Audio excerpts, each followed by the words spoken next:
Hello everybody, welcome back to Sin City Living. I'm Jason, bringing you today's episode.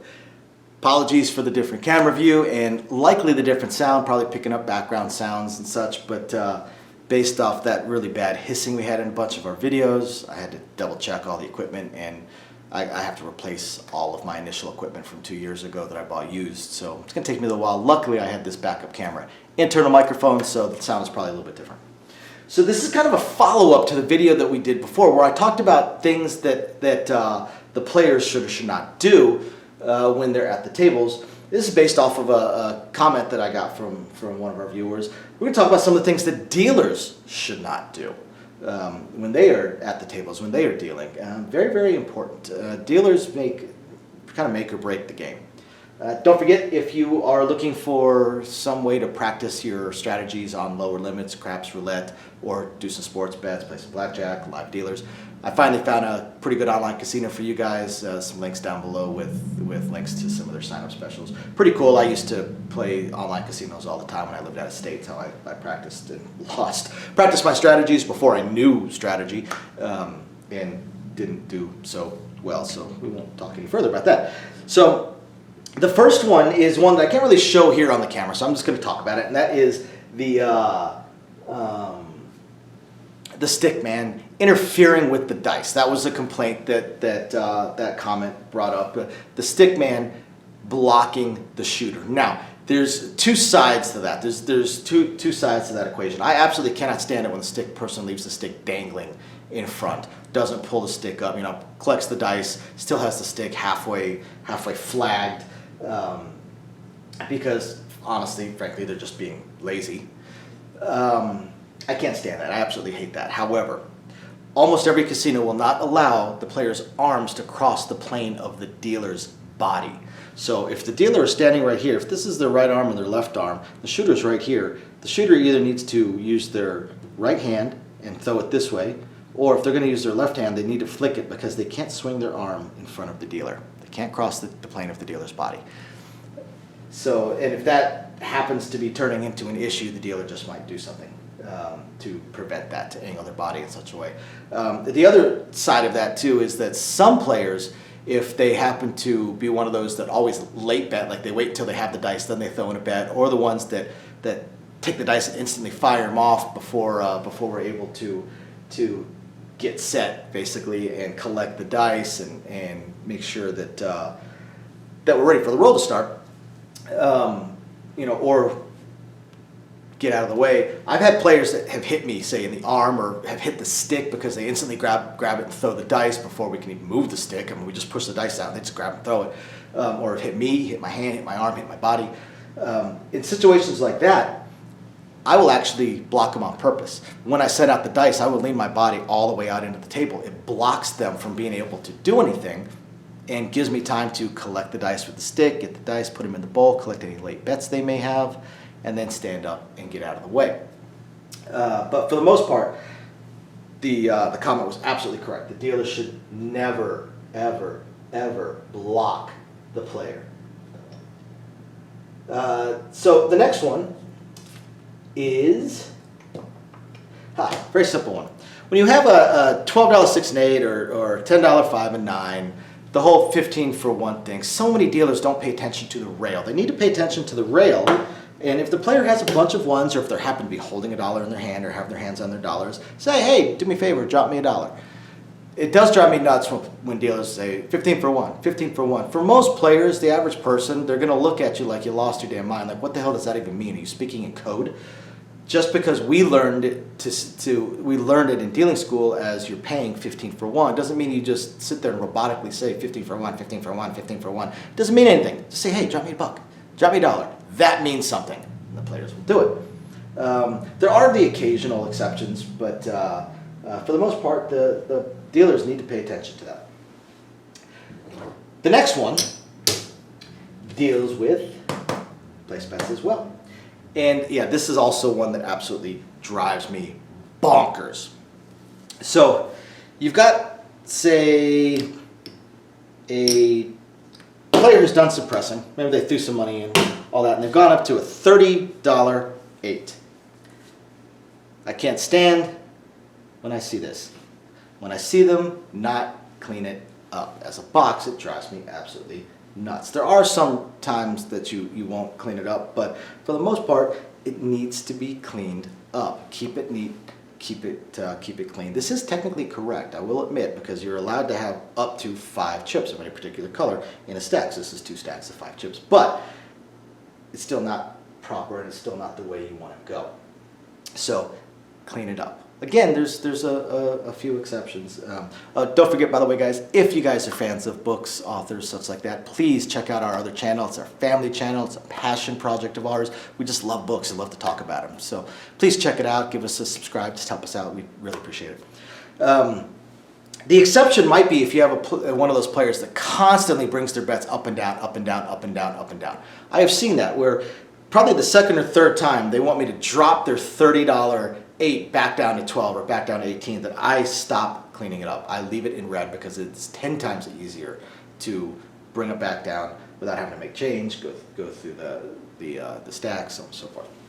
It's even more important with larger denominations. I've seen players at break-in casinos, or dealers at break-in casinos, that will do this. They have a $150 8. And they don't want to clean it up. The box has already given them the stack of black. As soon as the stack of black, because the dealer's not supposed to reach for it. As soon as the stack of black has been given to the dealer, that means frickin' use it.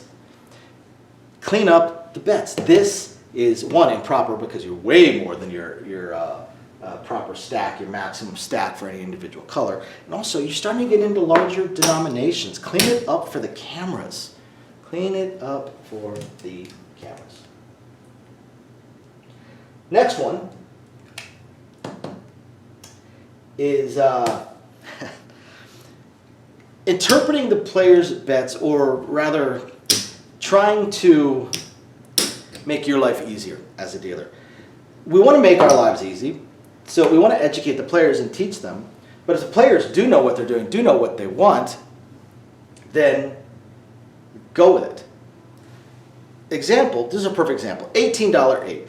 8 rolls, the player says, press. I just saw this the other day. Press. Dealer goes, what do you want to go to? That's one of the 2 things I saw the other day. Dealer says, what do you want to go to? I'm sitting box, and I just said, he said press, which means double. You don't need to ask him what he's going to. He's going to 36. He's doubling his bet. That's what press means. The other one that I saw is the player said press, and the dealer went, okay, I'm taking you to 30. Why? Because 30 is easy. 30 is clean, neat, and it's easy. So they ignored what the player wanted. They did less than the player wanted and brought him up to 30 instead of bringing him up to 36, which is what the player had asked for. That drives me bonkers. I hate that. And the last thing the dealer should not do is be lazy. I see this so much. I actually had, here's a great example. I actually had this the other day. We had this set up as odds. I'm going to keep it right there in the middle because it won't show up on the camera otherwise. I had this set up as odds. Right? So when the dealer paid it, and I believe it was on a 6 or an 8. So when they paid it, I'm ignoring the flat bet, just the odds. They did that. First off, they were lazy because they didn't heel off their bet. Second off, I asked them, well, you don't break down stacks for the cameras anymore? Is that stack more than 5 checks high? Why are you not breaking it down? I know why she didn't break down. It's because she's lazy. All she had to do is break it down. It's not that hard. But lazy, and that laziness translates to everything from not cleaning up your bets, to not cutting out payouts properly, to not healing them off properly, everything, to making change. I mean, it's everything. So lazy dealers, bad juju, big no-no. Thank you everybody for watching. I hope you guys find this interesting, illuminating, enlightening, or at least just plain fun. We will catch you guys next time. Bye now. Thank you everybody for watching today's video, and as promised, a little bit more detail on things that we are working on. So again, we want to continue trying to expand the channel. We're really hoping to be able to add roulette as soon as possible, and then some video keno, video slots, stuff along those lines. Unfortunately, it ate up almost all of our cash, paying off all of our bills during the month of January while we were down. And now that the holidays have ended, YouTube's payouts have dropped significantly. So we're kind of treading water here as far as all that goes. Do have a lot of things we want to add, though. Not just those things, those additional games, and hopefully some carnival games and such like that, but the live streams. The biggest problem right now with the live streams is with 3 jobs combined between the 2 of us, 4 if I include the 20 to 30 hours a week I'm putting into the YouTube channel. It's very, very difficult for me to have a day and time that I can commit to doing the live stream every single week, because we also have our very young child to take care of. But I'm trying to figure that out. I'm thinking it's probably going to end up being on Monday nights or Tuesday afternoons, or possibly both. I intend to do at least one live stream exclusively for our patrons, and then another one on the YouTube channel. So possibly both days. We also have a few other things that we really want to attempt to move forward on. I'm just running into either time or skill set issues. I do want to eventually have a website going for us. I did used to program websites over a decade ago. A lot of things have changed, and I just don't have that time. And not a whole lot of knowledge on the current state of building websites, hosting what sites can host, and how to build up the e-commerce stuff. So if anybody has any skill sets along those lines and would like to answer some questions or just help us out, shoot us an email, sincitylivingLV@gmail.com. Also, I really hope to be able to start adding some exclusive stuff from Sin City Living, logoed shirts, hats. I'm looking to get custom dice made, even custom layouts made, although those would be pretty expensive. But I know zero about e-commerce and drop shipping and anything along those lines. So if you have any skill or knowledge in that area, please email me. I would love to ask you some questions and see if you can answer a few to help me figure out how to get that going. Same thing with designing our logos. I had some logos designed, very, very small logos, unfortunately, not big enough to blow up to put on T-shirts and stuff like that. And again, I know I know nothing about logo design, graphic design, any kind of websites that could do it. I literally know nothing. So if you have any skill or knowledge in that area also, please email me, and you're willing to answer some questions, please email me and let me know. I'll admit I don't even know where to start as far as asking some questions, but I'm sure I'll ask a few, and that'll trigger a few more, so on and so forth.